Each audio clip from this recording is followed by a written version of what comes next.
Hey there, No DQ Galaxy. It is the Wizard of No DQ, Stefan Osborne here, as always, with the General Jerry Slaughter. And we are coming off the back of NXT Takeover War Games 2. And fucking wow. Simple as that, just fucking wow. Just fucking wow. This thing crescendoed all the way to the end. Yes. It started off literally quick. Yes, like we got an impromptu match. I guess staving off of a pre-show comment by Cassius Ono, and yeah, we didn't watch the pre-show. We didn't watch pre-show. We just went straight into the event itself, and sure enough, we end up getting. I guess we can call it a match. There was a bell and everything. Yeah. But there was a couple of bells and they were really close to each other. Yes, it was Cassius Ono versus Matt Riddle. A feud that had been, I guess, kind of one-sided because Matt Riddle's been pretty much like whatever. And Cassius Ono and him finally had their match after a couple weeks, and I don't know why you wouldn't have expected a match at this point because Matt Riddle comes out and there's a ref in the ring. Yeah. And he cuts a promo about Cassius Ono, about the pre-show thing and all that jazz. And Cassius Ono comes out. Yeah. And Matt Riddle's like, well, Cassius Ono's like, let's just have a match. So I actually like that about Cassius Ono, that he wasn't just that traditional heel where, no, of course, I'm not going to have a match. No contracts have been signed. This is the sanctioned match. Yeah, blah, blah, so blah. No, he was like, yeah, we're here right now. Let's have a match, and then we're gonna have a match that you won't remember because I'm gonna knock you out. I'm gonna knock you out in seconds. But that's not what happened. What happened was Matt Riddle hits a running lifted knee to Cassius, and he gets the 1, 2, 3 that quickly. Yeah. I was about to say, the build-up to match, like going down the ramp, lasted longer than the match itself. Oh, yeah. So, and then you have Cassius Ono just wondering where the hell he's at, and I don't even think he's even in the Staples Center anymore. He's wandering around the ring so much. So, but yeah, that was the end of that. It was maybe a 10-second match. I think Bob Backlund and Diesel lasted about the same amount of time, like 8 or 9 seconds.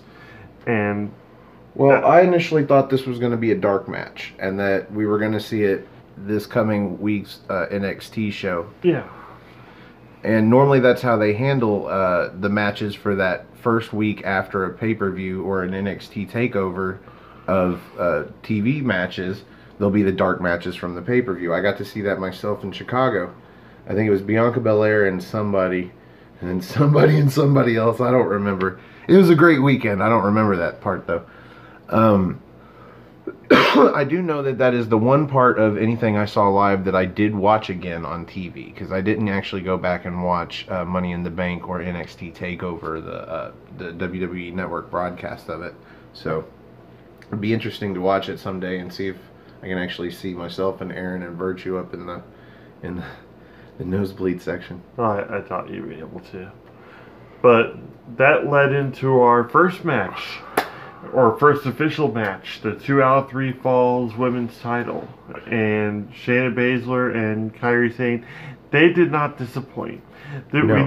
This feud has been, I'm going to say it, white hot for a while now. Like, no fading interest, and they kept it fresh. And sure enough, this match, which could have been just a dumpster fire, really, we saw a lot more out of Kairi Sane. We saw a lot more aggression and stuff, especially at the beginning of the match. She was hitting a flurry of punches, kicks, she even threw a couple neck breakers in there. She was just all over the place, all over Shayna Baszler. Was it a neck breaker, or was it it was like an inverted stunner? It was something along that line. But, yeah, it was pretty looking. Yeah, they were, I remember that. Yeah. To be honest, the only thing I really remember about this match was that it was not that long, considering it was 2 out of 3 falls. Mm-hmm. The first fall was very quick. Baszler got the advantage from Shafir and Duke, Jessamine Duke, and Marina Shafir. Yeah. I will remember their names better next time. They interfered, and Baszler got the Baszler lock on, and Kai tapped. Yeah, that was the end of that first one. So, and then we had the second fall, which more Baszler trying to get her to tap out and just try to take advantage of the that first fall. And Kairi Sane just would not stay down. She wouldn't stay down, and she made that typical babyface comeback, and she overcame all the odds, all three of them, in order to get her first fall. She got off the back of 2 insane elbows. Yes. One to the outside onto all three of them. And then she rolls Baszler. Yeah. Sorry. It's been a long night. She rolls Baszler back into the ring, hits an insane elbow on Baszler, and she gets a pinfall. And so now we are 1-1. Yes. And from there, like, this is where things get a little kooky. Because, like, you have a whole bunch of near falls going on. You've got Duke and Shafir trying to do some more interference. And then that brings out of everybody that could have picked, out of everybody. Dakota Kai comes out and just tries to even out the odds, and that doesn't work. Well, they make reference to Dakota Kai that she has had a feud with Baszler, but that was several months ago, and she's been having her own success over in NXT UK. Yeah. And I honestly don't understand why they're putting her in here to give her a push. She needs a proper push on NXT UK because her talent could be spread over there to help their brand. I think NXT right now is just fine when it comes to women's talent, especially with the other 2 horsewomen, Jessamine Duke and Marina Shafir. Yeah. But I guess they're getting called up. I guess this is their call up into NXT. But you've got the EST of NXT, the undefeated Bianca Belair. You've got Lacey Evans, who we both love. Yes. I mean, I don't understand. I guess they needed somebody to make out a 6-woman tag. Yeah. Because we had her come out, and then we had who you called earlier, maybe 3 days ago. I don't know. This man is weird with predictions. Like, he freaked me out during this show a couple of times. Yeah. Just predicting some shit. Yeah, this is, I guess, a fill-in spot. We're going to put her in there. Yeah. And then that brings out Io Shirai. Io Shirai. Io Shirai. Or maybe it's Io, but I think it's Io Shirai. And I honestly thought this was going to be the spot of the night, which is weird because, like, we're just so, right into this event. But, like, this moonsault, no, it was a shooting star, wasn't it? No, it was a moonsault. Yeah, it was a moonsault. Off the top rope in the corner onto the outside, onto basically everybody, including Dakota Kai. Yeah. So, but then that just leads the action right back into the ring. I'm trying to remember how the rest of it ends because it was such a blur. But needless to say, Sane goes for another elbow and gets put into almost like a half crucifix pin. 1, 2, 3, and that's the end. Yeah, she instead of the elbow landing, Baszler kind of grabs her arm off of the insane elbow and then rolls her back into a crucifix. Like, she didn't have the other arm wrapped with her legs, but she had enough of it on one side. And actually, while Sane was trying to kick out, she actually rolled her elbow off of the her mat. Shoulder off the mat, yeah. Her shoulder off the mat. And it was very visible on camera, so she has, I guess, reason to ask for a rematch. I don't think it's going to go that way, though. It's pretty sure, like you said, it's going to, or like we've alluded to, it's probably going to be a 3-on-3 tag match relatively soon. And then that'll possibly be the end of the feud between the three. And maybe we'll come out of the 3-on-3 tag and we'll see Io Shirai face Baszler for the championship. It's possible. So I like this match. I think I liked it more after the match than after the show because The rest of this show blew that match fucking away. Yes. As great as that match was, it just kept getting better and better and better. Case in point, right after that, we had Johnny Gargano versus Aleister Black. And this one lived up to the hype, ladies and gentlemen. Like, I initially thought it was, I initially thought street fight. I thought, man, this match is going to get thrown out. What we ended up getting was one of the hardest hitting, one of the best stories, like, best story finishes I think I've seen in a very long time. And just awesome all around. We had new tights for Gargano. We had new graphics, which looked badass. We had Aleister Black just destroying him almost half of the match, but then Johnny Gargano equally just messed him up. And it was a very physical match. It was a very emotional match. It actually got me emotionally invested. I was sitting up like, and that doesn't happen very often. You don't have me sit on the edge of my seat with matches very often, because a lot of them have become so predictable, or you've seen a lot of the same stuff. But between that and Mauro being back and being all super excited on the outside, We forgot to mention that Mauro Ranallo was back, and thank God, because he makes a huge difference on commentary. He, like, that's the weirdest thing. He even started getting involved in matches towards the end. Yeah. But We'll get to that. But yeah, we saw lots of, like, high flying. We saw lots of, like, the key word for this match, people, was tope. We saw so many different topes going on. Different ways to do them, different ways to land them, different things like, to execute while in progress of the tope. Like, Black nailed the tope con hero, like, to the outside, which I thought, man, that looked fantastic. But then Johnny Gargano, like, answered later with a it looked more like a suicide dive to me. But it was a suicide dive, but he grabs him in mid dive and drops him with a DDT. Yes, on the outside of the ring. And then he rolls him into the ring and then does a slingshot over the rope into a DDT for a near fall. Yes. I knew that wasn't going to be the pin. There were a lot of near falls off of finishing moves. Signature moves. Yeah. The only near fall we didn't see was off of a black mask. This match was amazing, and I don't know how better to put it. Like, this is a 5-star plus match. Yes, easily. I mean, just it starts off. It had everything and new stuff all the time. Everything's new. Johnny Gargano comes out. He's got a new graphic. He's got a new look. Aleister Black comes out. He's got the same entrance, but he's got new entrance gear. These like spikes or almost like claws coming out of his vest, and just he's even spookier looking. And just some of the chain wrestling. Yeah. And not chain wrestling like going back and forth. Like individual person changing one move into another, putting a strike in the middle, and then finishing off with some kind of suplex or just. This match was amazing. I don't really know how to talk about this in order to give it justice.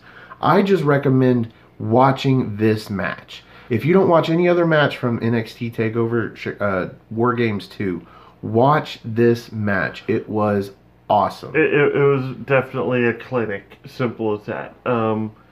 Even, I'll go ahead and say, even the theatrics at one point, because Gargano, like, it looked like he was kissing his boot. Like Aleister Black's boot, but he was actually putting up his face and telling him just to black mass him. Just to lift me up like you do with your foot. And yeah, just do it. Just do it. And that almost that puts a near fall on Aleister, because naturally Gargano tries to roll him up. But when he does nail him later, Gargano's head just falls right onto his chest, and then he sets him up and says, "I absolve you of all your sins," and just nails him with that last one, ends the match. Beautiful from start to finish. Like, I'm not going to say it. I'm not going to call it a storybook ending. I'm going to call it comic book ending, because Gargano's tights are a direct draw to Marvel Punisher. Pretty sure it was a big, tribute to Stan Lee, while also looking badass at the same time, and had that whole anti-hero dark superhero type of thing going. And it was just everything about this match, the build up to it, the match itself got 5 stars, even higher. That's what we established. We can't do a 5-star like the 5-star general thing at the end of this pay-per-view, because chances are the whole pay-per-view itself was almost perfect. Yeah. So, like, the only thing I didn't like about the women's match was that it didn't have more time. yeah. Like, that's the only thing I didn't like about anything on this show. And the match between Matt Riddle and Cassius Ohno that needed no time at all was great. It did exactly what it needed to do. It was super quick, and it was pretty funny. Yeah, that was that. I think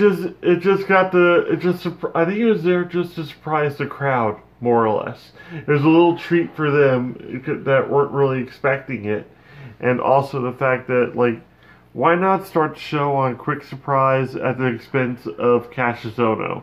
Well, with Gargano and Black, you have what they called the biggest mystery of the summer. Yeah. It is the longest, I believe, feud in NXT going on right now, and it's the middle match of the show. Yes. And they told the story that's been told through these last few months, where Aleister Black is so mad, so angry, and he's just looking for revenge.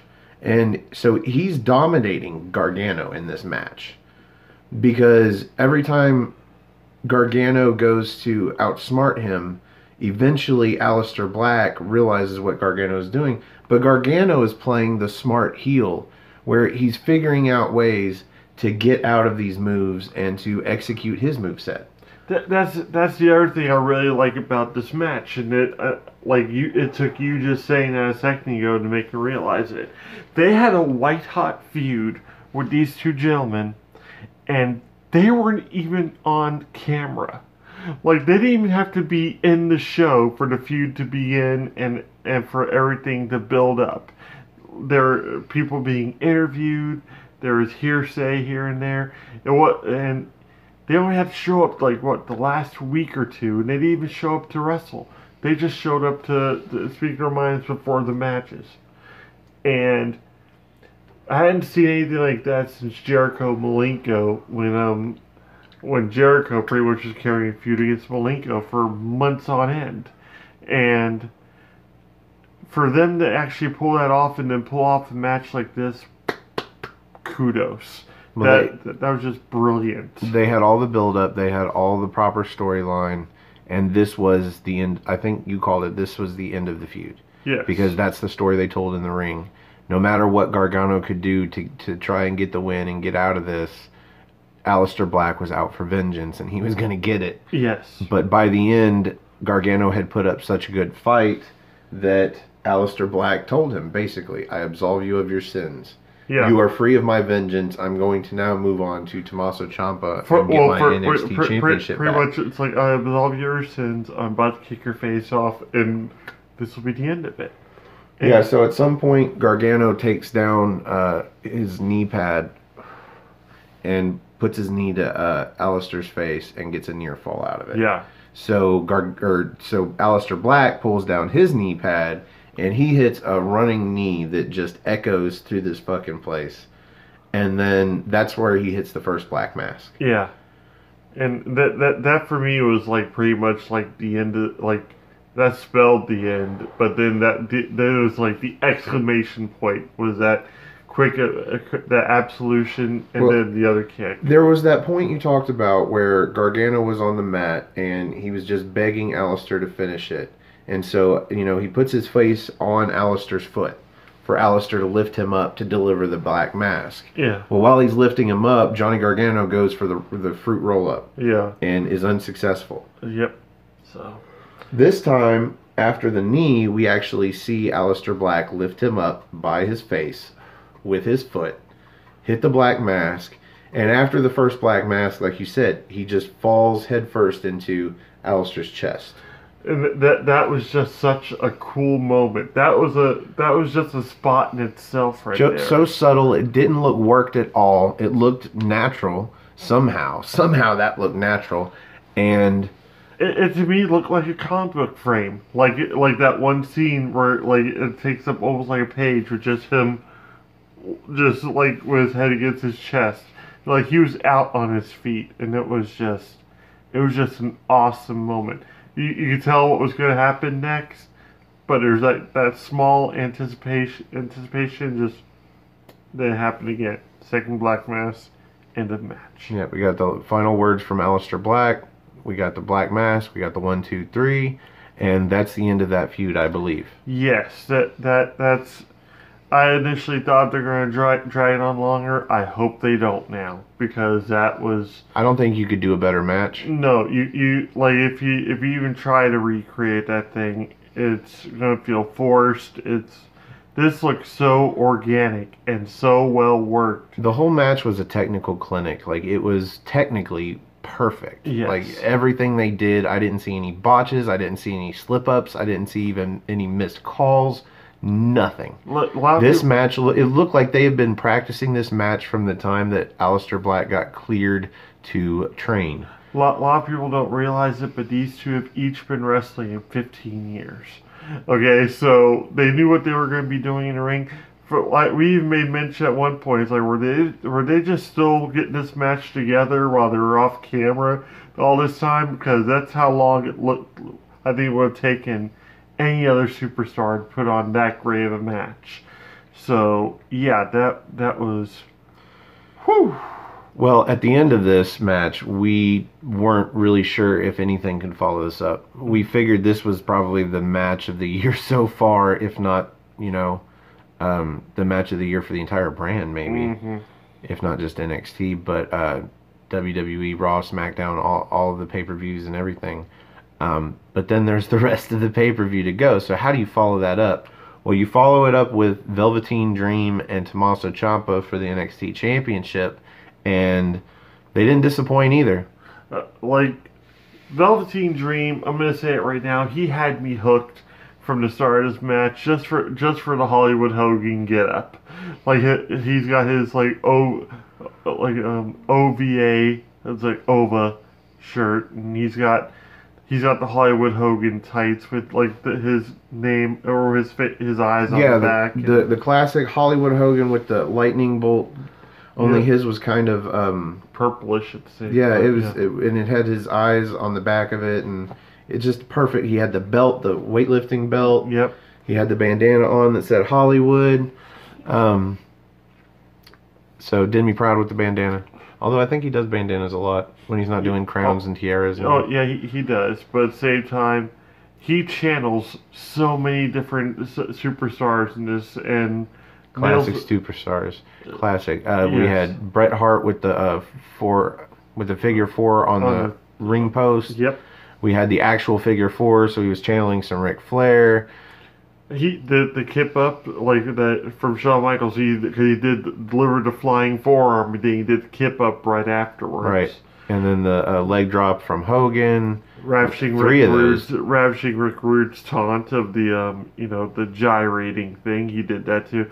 Even landing a good Rude Awakening like in the middle of the match. I kept on saying that wasn't a neck breaker, that was a Rude Awakening. Because he landed almost like a stunner. And it was just beautifully done. Not taking anything away from Ciampa, but Ciampa, Ciampa was all over the place too. Ciampa was a great heel wrestler in this match, in that he can do it alone, by himself, and he won it based off of his skill. Yes. Well, he tried to pull some heel tactics naturally, pulling up the but he didn't actually successfully do any heel tactics. In fact, the only semi-heel tactics that occurred were in favor of Velveteen Dream, and by this I mean he tried to use the title in the match, but it ends up laying flat on the ground, and then Velveteen Dream hits him with what, like a DDT onto it? That DDT he nailed with him on the where it's like Bray Wyatt's sister Abigail. Yeah. But then he puts it into a DDT and twists it over. Yeah. He does that onto the belt, and then like even then he didn't know it was there, and the ref let it go. Yep. And like he pulls up the outside mat to expose the concrete floor, but ultimately that ends up back like actually it goes in his favor. That goes in his favor. It goes in his favor. He goes to pull the cushion from the outside floor, and he ends up with two of those strips instead of one because he couldn't get the tape off. So he muscles two of those things over. And this is where you were talking about Mauro Ranallo actually getting into the show. Yeah. Because he called him a sorry SOB, and Ciampa gets up. This was after they had kind of rolled over the announce table, and Mauro Ranallo's quick, he gets up and moves, but he is still right on it with the commentary. Always a professional, Mauro Ranallo. Yes. But he calls him a sorry SOB, and Ciampa, I guess, heard it and gets up and he throws some shit at Mauro, and he starts giving Mauro some fucking tongue. He tells him, "I'm the champ." I'm the champ. He is the champ. So he's the champa. Yep. So he turns around into a Death Valley Driver from Velveteen Dream. Yeah. But it ended up landing on the part of the padding that was doubled over, so it actually helped him out a little bit. Yeah. And shortly after that was when we had the I think it was the elbow drop. Well, he tried to nail the elbow. Oh, where he goes to nail the elbow onto the ring apron like he used to... Oh, who did he pin? EC3? I think he pinned EC3 off of an elbow like that. Yeah. Well, Ciampa rolls out of the way, and Velveteen Dream lands hard on the mat on the outside. Like, he is selling the arm injury. He landed on the concrete is what it was. Are you sure? Yeah, he overshot it and landed. I thought it was on hard camera side, and he landed on just the regular mat. No, he landed on the concrete. Okay, well, if he's right, then it was even worse. Yeah, that's why he was agonizing so much about it, and why it was easy pickings for Ciampa at that point, because he rolls Velveteen Dream back into the ring, and okay, what happened next? It's all such a blur because so much stuff. Well, he hits him with all his finishing moves. Yeah. He hits him with a Project Ciampa. He hits him with a draping DDT, and I thought it was over. And Velveteen Dream kicks out. Mm-hmm. It took a draping DDT onto the metal flashing in between the two rings that are set up for War Games. Yeah. And he drags him fucking into the ring and rolls him up. And has so much tights in his hand that he pulls his underwear out of his ass. Yeah. There was one point where he rolls him up in a fruit roll-up, and he has the tights so far up that the ref's like, oh, he calls it before the 3 count. And I'm like, yeah, you can see 8 inches of the crack of his ass. Yeah, Ciampa's got some tights, and that's illegal. And so he calls off the pin. And Ciampa's pissed, but I'm like, what'd you expect, bro? Like, you were causing Velveteen Dream to moon the entire audience. Yep. Good thing it was on soft camera side. But they still got some of it. Yeah. It was funny. But there was no interference. There's really no foul play. No, like I said, not unless it like there's attempts. It was like inadvertent foul play. Yeah. There was more foul play in the women's match than there was in the actual world title match. So that was actually that was really refreshing to me. So, but yeah, this match in general, I don't think it was up to where Gargano and Aleister Black was, but that's only because this feud hadn't been boiling as long and wasn't as, broadcasted. Like their feud took place more in the ring. Because Velveteen Dream had that match with Lars. Well, most of the heat on this feud has just been Velveteen Dream saying that it was Ciampa that attacked Aleister Black when obviously it wasn't. So that goes back maybe a couple of months, but it's all kind of a really soft feud. It's not off the back of an attack that puts somebody out for several months. Yeah, that's for sure. It was more about Velveteen Dream saying he was ready for a spot, and not just any spot. He wanted Ciampa's spot. And it was more of a matter of respect than anything else. Which I do believe Ciampa did give the Velveteen Dream at the end of the match, kissing him on the cheek as he went out of the ring. Yeah. Granted, I think he was supposed to look, make him look even more psychotic. Like it's like kiss goodbye. Yeah, kiss goodbye, good night. There goes your chance of winning sweet dreams, kind of thing. But I think it was also Ciampa's way of telling Velveteen Dream, it's like we did good.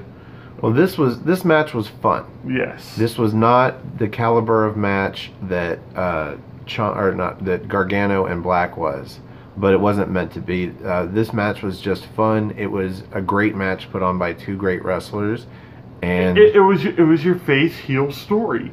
It's like there was a very clear cut face in the match and a very clear cut heel, and the heel just came out on top. Yeah, at one point, Ciampa steals the headband from Velveteen Dream, and I felt for the guy, man. If Ciampa stole my headband, I'd be offended too. And then he goes out the outside of the ring and starts talking to Ciampa's belt, and Ciampa's like, "Oh hell no!" Yeah, he drops the bandana real quick and runs after the belt. So this match was fun, and I enjoyed it. And on any night, I'd give this match 4 stars or better. It was a great match. But next is the match that not only highlights the show and main events the show, but it names the show. It is what NXT War Games promises you every year, the War Games match. Yes. By War Games match, if you don't know what we're talking about, if you didn't watch the show, if you don't keep up, if you only watch our This match in general, the setup for it is a huge throwback, because this is back in the NWA, WCW days that they used to have the War Games pay-per-view, which the setup is 2 conjoined rings surrounded by a steel cage. Now, the rules are relatively simple. You have 2 superstars that start out in the match out of the 2 teams, which are the Undisputed Era, Adam Cole, Bobby Fish, Kyle O'Reilly, and Roderick Strong. Yes. And then you have Team No Name. the faces. We have Pete Dunne, we have Ricochet, we have the War Raiders, Hanson and Rowe, who apparently don't have first names, so that's good for me. Yeah, I was about to say, that'd be more of a heel thing for me than anything anyhow, for it to have no names, only first names, or only last names, really. But this match got 50 minutes. Yeah, two superstars starting the match. And then from this past NXT, we learned that the Undisputed Era would get the advantage. After 5 minutes, one of their other members would come out of a cage at the top of the ramp and come down to the ring. After that, it was 3-minute intervals until everybody was in the ring, and that's when the match officially started. That's when you have to get a pinfall or submission. If you even try to escape the cage, you forfeit for your team. Well, no, not if you try to escape the cage. If you do escape the cage. Well, if you do, that's what I mean. So, we didn't even get refs in the match until the final participant was in there, which made perfect sense because the match technically didn't start. I'm kind of surprised that the bell didn't ring until the final participant came in. Yeah. So we had to start off the match, we had the first 2 participants of each team. We had the team captains. Yeah, basically we had Adam Cole start for the Undisputed Era, and we had Ricochet start for the Facies. Yep, and that was a good 5 minutes solid, just great match. And we noticed when Pete Dunne came out that his knee is heavily wrapped. They mentioned it on commentary. He has a bad knee right now. And honestly, we started wondering at one point if he was actually injured, because he ends up coming out last. Yeah. So we have first 5 minutes of them wrestling, which is just, standard stuff. You have spot after spot between Ricochet and Adam Cole, because anytime you get those 2 in a match anyway, they're going to put on a great show. Well, like the first minute of that was them doing a stare down, one in one ring, one in the other. Like, who's going to cross over and how's that going to go? And, they go back and forth. But then, of course, the Undisputed Era have the advantage. So, first into the match, we have Kyle O'Reilly. Yeah. comes down, and now it's 2-on-1, and they put the beat down on Ricochet for a while, but eventually he does as most baby faces do. He comes back against the odds, and he levels them down, then they get him down again, but then we have the next member of the Facies. You would think maybe Pete Dunne, but no, Hanson. Yep, Hanson goes in. And Hanson impresses. Hanson does more than impress. He is my MVP for the evening because he does so many different amazing things in this match. And, well, Hanson and Rowe do after a while, but, it's the Hanson show. It's the Hanson show. Seriously, because he just starts laying waste naturally to both members of the Undisputed Era, long enough that we have Roderick Strong come in shortly thereafter and starts delivering backbreaker after backbreaker. Finally. He finally starts doing those backbreakers I am so proud of. Like just the it's almost like the STO type thing. Well, it's a modified Uranagi. Instead of coming around the neck, he stays up on the shoulder, drives him down for a backbreaker, picks him up from the backbreaker into another one, but then takes him up on his shoulders in a torture rack and throws him up for, I guess it's almost a backstabber. It's kind of a lung blower more than anything else. Yeah. So a lumbar check. Yes. A lumbar check. So this match, it devolves down. After that, we had Bobby Fish, which was weird. But Bobby Fish was also still injured. You could tell he was hobbling on his knee and everything, and that's why I think Dunn and Fish were saved for last. Well, yeah. No, we had Rowe come out. Oh, Rowe come out. That's right.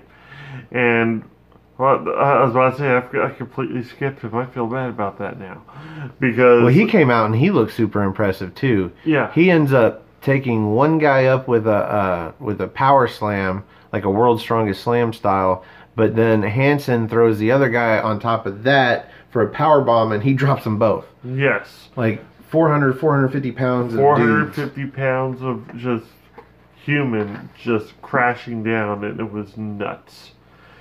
And so when Roderick Strong gets called down to the match, he comes out and he grabs the lock from the ref. Not Roderick Strong, Bobby Fish. Oh, Bobby Fish. I apologize. When Bobby Fish comes out, he grabs the lock for his cage, runs over to the other cage that's got Pete Dunne in it, and he takes out Pete Dunne through the cage, like pulls him into it, whatever. And then I think he attacks the bad knee too to get him down. And then he throws a chain around the lock or in the door for the opponent or the Facies cage to put his lock on, and then throws the key out into the crowd somewhere. Yep.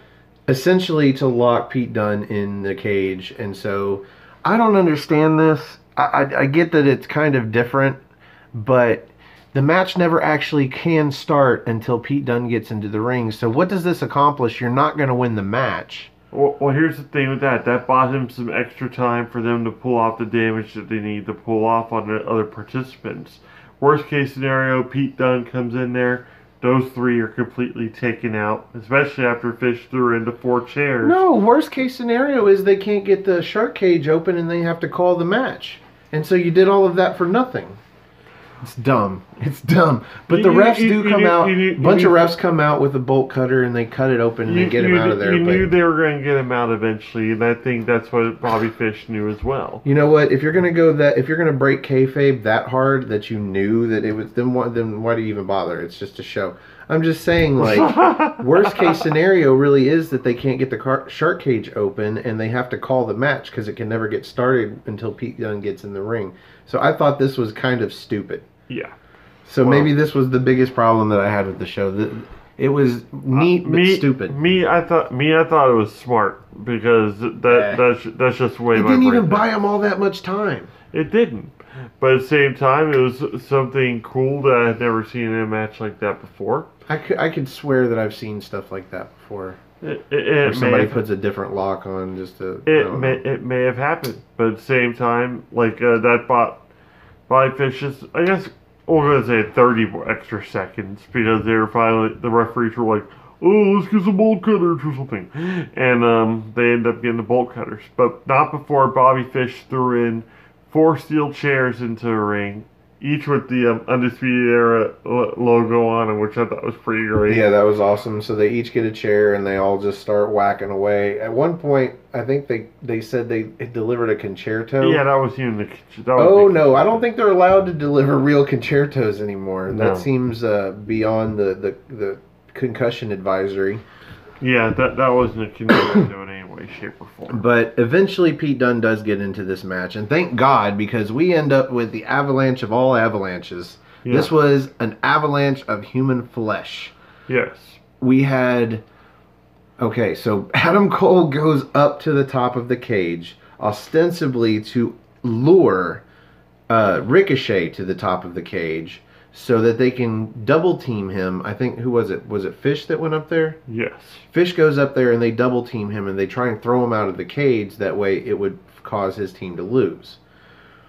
Well, some guys climb up and some more guys climb up, and eventually you've got Adam Cole in a vertical suplex off the top of the cage by one of the members of the Good Guys.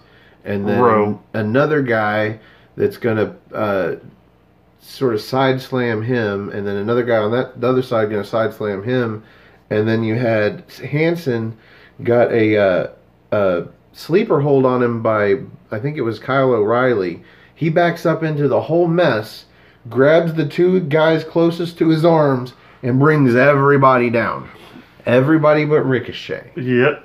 Ricochet's still up there, perched. Yes. And naturally that causes for like a quick highlight thing on the bottom of the screen. Yeah. While this mass of humanity starts getting back on their feet, Ricochet is getting perched up at the top on the corner, backwards, I add. And he goes to come off the top of this cage, and this guy says to me, he says it to Ricochet. He says, don't moonsault it, double moonsault it. Oh, like double moonsault that bitch. And sure enough, Ricochet comes off the top of that cage with a double moonsault. And believe it or not, he catches the corner of the crowd, not quite centered, but he lands on his fucking feet. Yes. After a double moonsault off the cage. Yes. And so everybody's down. Yeah. And that's just that everybody catch your breath moment. Until it all devolves back down. They start breaking tables. They've set up a table diagonally in between the rings, and we got a spear through the table. Like, we got a table collapse on itself, so they had to dump it and move to a different spot. Even then, they brought that back and put O'Reilly through it.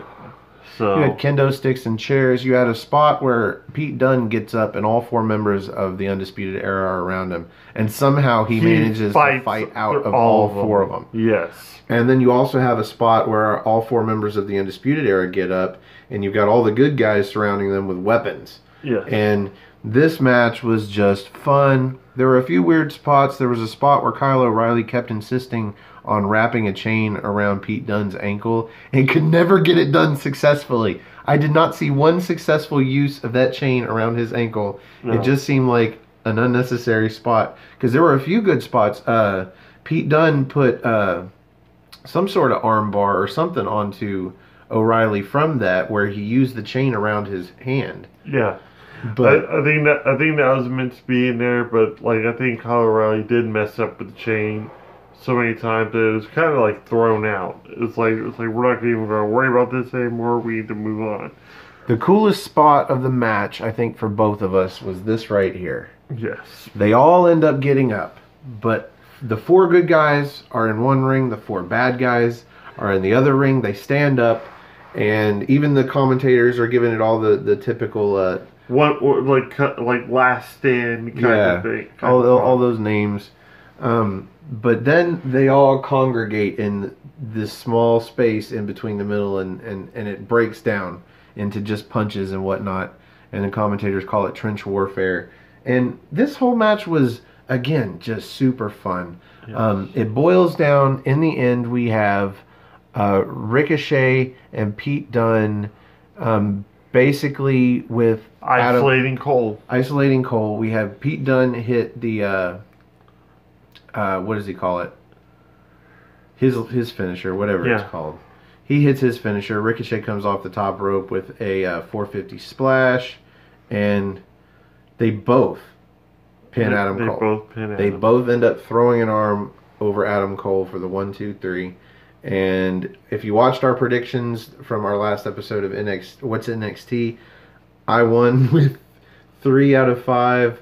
My man here had 2 out of 5. The one match that we predicted differently was the main event, and I went with the good guys because I figured why have the Undisputed Era win 2 years in a row. So normally when we do What's NXT and we do the NXT party, we would rate the main event of the show. But this being just, a pay-per-view that we're reviewing, we don't have a name for this or anything. No. It's an NXT pay-per-view. We felt we were the voice of NXT for NoDQ.com, so we should do a review and see if anybody cared to watch it. Yeah. We do review the shows, so might as well review the pay-per-view, essentially. We are just going to rate the pay-per-view as a whole in the normal no DQ system, the grading system with A's and B's and C's and so forth. Yeah.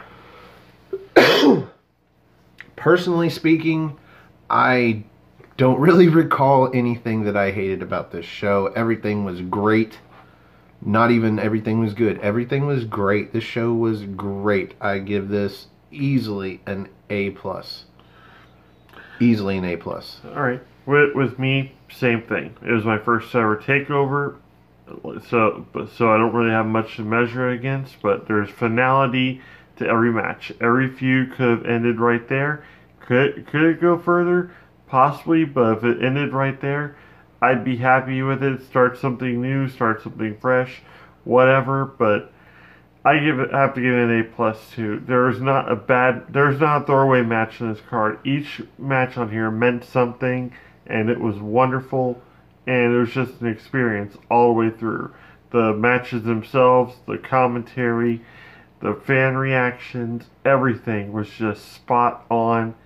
It was just big match feel. It's going to be hard for the red or blue brands to actually even come close to this for Survivor Series, I think. Well, it's going to take joint effort because every match has got at least one member of each. Yeah. Well, still.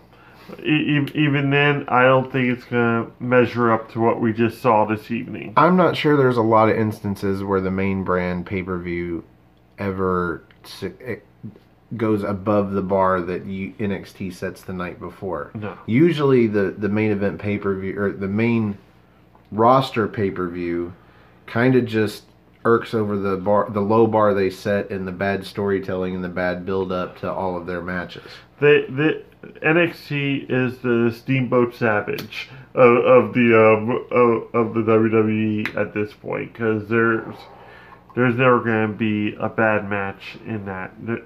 They're always going to top them in some way, shape, or form. It's almost a shame for WWE that NXT has their pay-per-views on Saturday, so it's like top that main roster. Yeah, pretty much. We had that moment after Gargano and Black. We were just like top that, and sure enough, they didn't. But they didn't fail either. They excelled in so many different ways. I just see Triple H and Shawn Michaels in that 80s Teen Witch movie. Yeah. Just in those 80s outfits with the bike and with the guys dancing and then the boombox and then singing Top That to Vince McMahon and Kevin Dunn over on the WWE brand. But yeah, the easily A+ performance all the way through. If I could actually stand up at that point because I was just exhausted from rocking back into my chair, I would have done a standing applause. He did it right after Aleister Black and Johnny Gargano. He actually stood up and applauded the match. That match was worth applauding. Yes. And that match was worth a standing ovation. Yes. And 2 of us would have made an ovation, but that's all right. I understand. It's been a long day. It was an Asian or an ova. It was an ova. This whole show deserves a standing ovation. Yes. So I give it an A plus. You give it an A plus. We want to know what you guys give it. Rate it down in the comments if you've made it this far. Somehow I feel like most people don't. Although we've managed to keep this under an hour, which is a great thing for us. Yes. If you guys have followed us, we're gonna try and keep most of our shows under an hour. This brings me to I'm gonna make the announcement now. If you're watching NXT UK, since it's doing 2 shows a week, we have decided to do 2 NXT UK shows, or 2 NXT parties each week, 1 for each show, to keep the episodes hopefully under 45 minutes, at the very least under an hour, instead of having, as we did this past week and probably several weeks, an hour and a half long episodes. So we'll just have 2 per week, and we'll record them back to back, but you can watch each episode and enjoy it that way if you would prefer. Yeah. We had Owen Finch on last week. Next week, I'm not sure who we're going to have, but I have had at least one person get in touch with me, so I think we're going to have another guest on our NXT party. Cool. That being said, again, I am Stefan Osborne, the Wizard of No DQ. You can follow me on Twitter. Go to nodq.com/Stefan, Stefan, or just go to Twitter, Stefan R. Osborne, Osborne. And I'm on Twitter now as well, Yes. at NoDQGeneral. And I have my own Facebook group, Armbar. That's capital A, RMBAR. Exclamation point. And you can find us on there, but don't try to add us, on our regular pages. That just doesn't work. Yeah, we don't share our Facebook because you got to have some social media that you can go to and not get spoilers when the show's going on. I'm at work on a lunch break. But that brings us to the end of the show, I'm guessing. Yeah, stay tuned to nodq.com for all of your latest news and rumors. I guess the next pay-per-view is going to be, TLC? Coming up in December. So stay tuned. The next pay-per-view is tomorrow night. Yeah. I'm already getting past Survivor Series. We're just anxious to get to January to next NXT Takeover. Yeah, now that we've broken his NXT Takeover cherry, I'm sure he's going to be looking forward to every pay-per-view from this point forward. Go to nodq.com/shirts. That's going to take you right to the Pro Wrestling Tees page. There is a Black Friday sale going on all weekend long. You can get all of your favorite No DQ shirts. I think the top seller is just the No DQ logos. Yeah. And I've got one of each, all 3 logos throughout the years. Of course, most of you know I have been going to No DQ for 19 at least of the 20 years, since its early days. Back when it was basically one of a kind. Yes. As Ron Van Dam would put it. One of a kind. I think that's why it's lasted 20 years. It's because it started out one of a kind, and everybody went to nodq.com for wrestling news because it was the place to go for wrestling news back when there was no internet wrestling news. Yes. So, congrats again to Aaron on 20 years of No DQ. They are, of course, right now in Los Angeles. Lucky bastards. If this video goes up on Sunday, then they will be attending the Survivor Series pay-per-view in person, but they will also be having, I believe it is Sunday, the No DQ meetup. You can go to nodq.com/LA for information on that. And again, Stefan Osborne, Jerry Slaughter, y'all have a good night. We'll see you in NXT time.